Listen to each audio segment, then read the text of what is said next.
Trevor slammed his apartment door shut and hurried down the stairs, his pulse pounding. He was late again. His boss had made it clear that one more delay would cost him his job.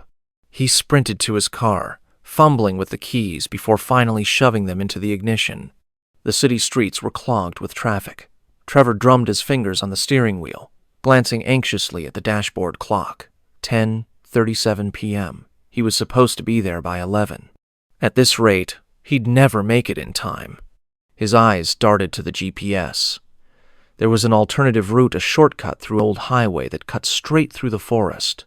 It wasn't well lit, and he'd heard vague warnings about accidents there, but at this moment, he didn't care. He turned onto the dimly lit road, watching the glow of the city disappear in his rearview mirror. The road stretched ahead, shrouded in darkness, its only illumination coming from his headlights. The towering trees on either side loomed like silent watchers. As he drove, a strange sensation crawled up his spine. The world outside his car felt still.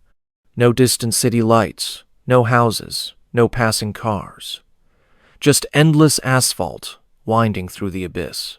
Frowning, Trevor checked the time on his phone. 10:37 p.m. His grip tightened on the steering wheel. That couldn't be right. He had been driving for at least 15 minutes. He locked his phone and reopened it, but the time remained unchanged. The seconds weren't moving. A flicker in his rearview mirror caught his eye. Headlights. A car was behind him, following at a steady distance. Its headlights were unnervingly bright, casting long shadows that stretched and warped along the road. Relieved, Trevor focused on driving.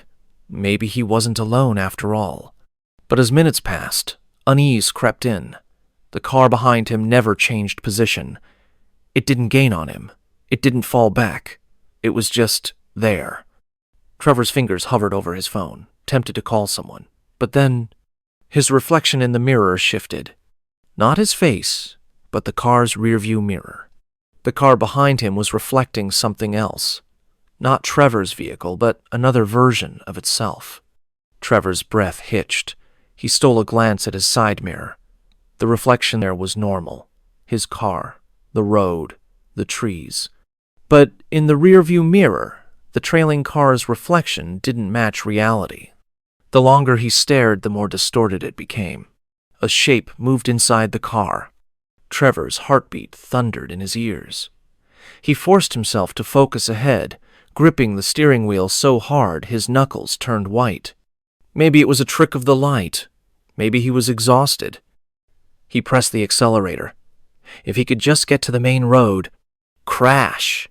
The car behind him slammed into his rear bumper. Trevor yelped, his body jerking forward as the tires screeched against the pavement. His heart pounded as he glanced in the mirror. The car was still there. But now, its headlights flickered violently, casting unnatural, elongated shadows across the trees. Then, something stepped out from the forest. A tall, gaunt figure emerged from the tree line, its body moving too fluidly as if its limbs weren't properly attached. It walked toward the road, its face obscured by darkness. Trevor's breath came in sharp gasps. The car behind him accelerated. Trevor swerved, barely avoiding another impact. His vision blurred as he sped up, the road twisting in unnatural ways. His stomach churned as the trees seemed to shift, their positions never quite the same when he blinked. Something was wrong with this place. He needed to stop. He needed to get out. He pressed the brakes, skidding to a halt on the roadside. Chest heaving, he flung open the door and stumbled onto the asphalt. The night air was thick and heavy, pressing against him like an invisible force. The car behind him was gone. The road was empty. Trevor's breaths came out ragged. His legs trembled as he looked around. No tire marks, no sign of impact, nothing. Then, from the trees, he heard it. A voice. Soft singing. It came from deep within the forest. A melody so faint it was almost a whisper. His entire body tensed. His gut told him to run. And then he saw them. Shadows. Dozens of them. standing just beyond the trees, watching, silent. A cold dread settled in his bones. The figures had no features, no expressions, just hollow voids where faces should be. Trevor staggered back to his car, his hands shaking as he fumbled with the keys. His breath hitched as he caught his reflection in the window. Something moved behind him, a shape, a twisted version of himself. He screamed and threw himself into the driver's seat, slamming the door shut. His fingers trembled as he started the engine. He didn't look in the mirrors. He didn't look at the trees. He drove. Faster. Faster. The road twisted. The trees blurred past him. He didn't know where he was going anymore. The GPS was useless. His phone frozen. Then, headlights. A car was ahead of him now, driving at a steady pace. Trevor's stomach twisted. It was the same car. His own. His blood turned to ice. He slammed the brakes, but his car didn't stop. It hurtled forward, toward itself. The last thing he saw was the blinding light of headlights before crash. Everything went white. Then silence. Trevor groaned, his head throbbing.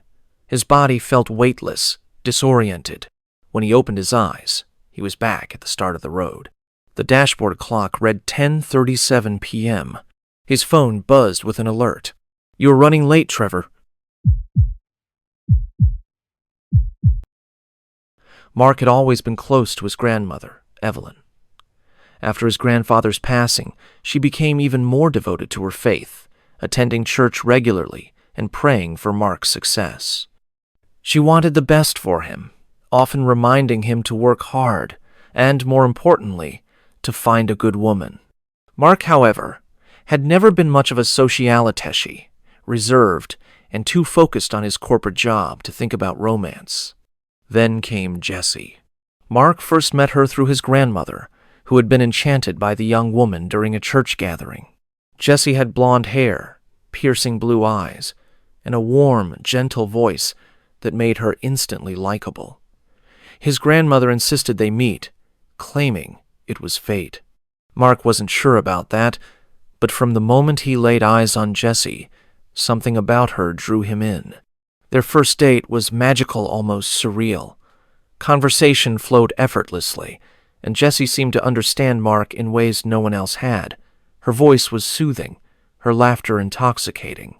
As days turned into weeks, Mark found himself falling for her completely. Yet something felt off. It started with little things.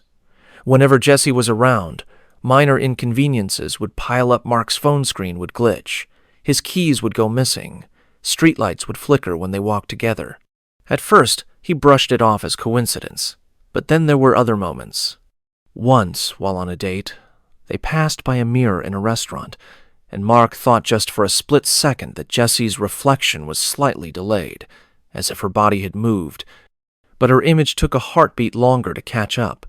He shook it off, blaming exhaustion. Then there was the way she spoke. At times, her voice would sound distorted, as if two voices in high, one deep word layered over each other. But the moment Mark would ask, she'd just smile and change the subject. One night, he woke up to the sound of whispering. At first, he thought it was his imagination, but as he sat up in bed, the whispers grew louder. He turned to his phone to check the time, 3:33 a.m. The screen flickered, and for a moment, he swore he saw Jessie's face staring back at him through the black screen, her eyes hollow and void. Despite the strange occurrences, he was deeply in love. So when Jessie suggested a road trip, a weekend getaway to a quiet countryside, agreed without hesitation. Mark drove as Jessie sat beside him, humming a soft tune that he didn't recognize. The sun had begun to set, casting long shadows over the winding road. "Are we close?" Jessie asked, her voice light and airy. "Should be," Mark replied, glancing at the GPS. The screen flickered before going black. He frowned. "That's weird. I just charged it." Jessie smiled. "Don't worry. Just keep driving." Mark felt a strange chill, but nodded, focusing on the road. The highway soon gave way to a narrower road, surrounded by dense forest. The sky had darkened significantly, and an unsettling silence filled the air. No streetlights, no other cars. Just their vehicle, rolling down an empty, twisting path. As they continued, Mark's unease grew. Something about this road felt wrong. The trees on either side were unnaturally tall, their branches stretching overhead like skeletal fingers. The headlights barely seemed to pierce the darkness. Then, he saw something.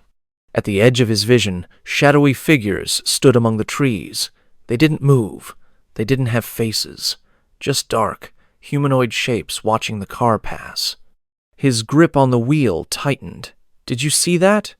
Jessie turned to him, her blue eyes reflecting the dim dashboard light. "See what?" Mark glanced at the forest again. The figures were gone. A cold sweat ran down his back. Was he imagining things? A sudden bump in the road snapped his attention forward. His breath caught in his throat. A deer was standing directly in their path. Mark slammed on the brakes. The car screeched to a halt, inches from the animal. For a moment, neither of them spoke. Then Jessie laughed. That was close. But Mark wasn't looking at her. The deer wasn't moving. It stood perfectly still, its eyes locked onto him. Something was wrong.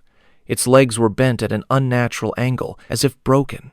Before he could react, the deer collapsed, vanishing into a cloud of black smoke.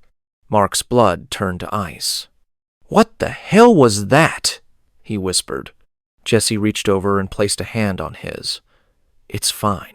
Let's keep going." Her touch sent a jolt through his body, not warmth, but an overwhelming coldness, like ice spreading through his veins. His heartbeat pounded in his ears. Something was terribly wrong. As they continued driving, the surroundings began to shift. The road looked identical, no matter how far they went. Same turns, same trees, same eerie silence. Mark checked the clock on the dashboard. It read 10:15 p.m. He kept driving, checked again. 10:15 p.m. His pulse quickened. "We're not moving." Jessie tilted her head. "Of course we are." She pointed ahead. A dimly lit gas station appeared in the distance. Relief washed over Mark. Maybe they could stop and figure things out. He pulled in, turned off the engine, and looked toward the station. His breath hitched. There were no doors, no windows, just an empty structure with a flickering sign. Jessie let out a soft giggle. "Oh, Mark, you're finally seeing it, aren't you?" Mark turned to her, his stomach twisting in dread. Jessie's blue eyes had turned black, completely void of light. He scrambled to unbuckle his seatbelt, but the belt wouldn't budge. Jessie leaned in, whispering in that awful, layered voice, "You were never supposed to leave." A shadow passed over the windshield. Mark's gaze snapped forward. The figures were back, standing in a circle around the car, watching, waiting. With one last desperate effort, Mark yanked at the seatbelt it released. He threw the door open and ran. The trees around him felt like they were closing in, the air thick and suffocating. He didn't know how long he ran, but eventually, he saw headlights in the Distanza car approaching from the opposite direction. Mark ran into the road, waving frantically. The car screeched to a halt. An elderly woman stepped out. His grandmother. She looked at him with deep sadness. "Oh, my dear boy." Tears streamed down Mark's face. "Grandma, we have to go. It's not human, she—" But his grandmother shook her head. "I know." Mark froze. "What?" She looked past him toward Jessie, who now stood at the edge of the road, her black eyes glinting with amusement. Mark turned to run to his grandmother, but she stepped back. "I made a mistake, Mark," she whispered. "I wanted you to have a good life, but I chose the wrong one." Before he could say another word, the road collapsed beneath him. He was falling plunging into the darkness. The last thing he heard was Jessie's voice, echoing all around him. Don't worry. You're mine now. Ethan had been driving trucks for nearly 15 years. He had seen his share of strange things on the road, unexplainable lights in the sky, odd hitchhikers standing in the middle of nowhere, and even once, an entire deer carcass that vanished the moment he blinked. But nothing compared to what he experienced on Highway 160. It was just another routine drive, delivering a shipment from Denver to a small town in Nevada. He had taken this route before, but this time his GPS suggested a different highway, a faster, more direct path through a less traveled stretch of road. The name of the highway didn't matter to him, just the miles and the time shaved off his trip. Ethan had started his trip at 9 p.m., hoping to beat the morning rush by driving through the night. His CB radio crackled as he adjusted his seat, tuning in to familiar chatter from fellow truckers. That's when he heard someone mention something about the convoy. "Man, I heard about a truck that got lost in the fog out there, never seen again. You ever hear of the convoy?" Another voice chuckled. "Yeah, every trucker's got a story about that highway. They say you can see the taillights of a convoy that never ends. But if you follow 'em too long, you become part of it." Ethan smirked, shaking his head. He had heard his share of roadside legends, ghostly hitchhikers, disappearing towns, you name it. They were just stories. Or so he thought. The convoy appears.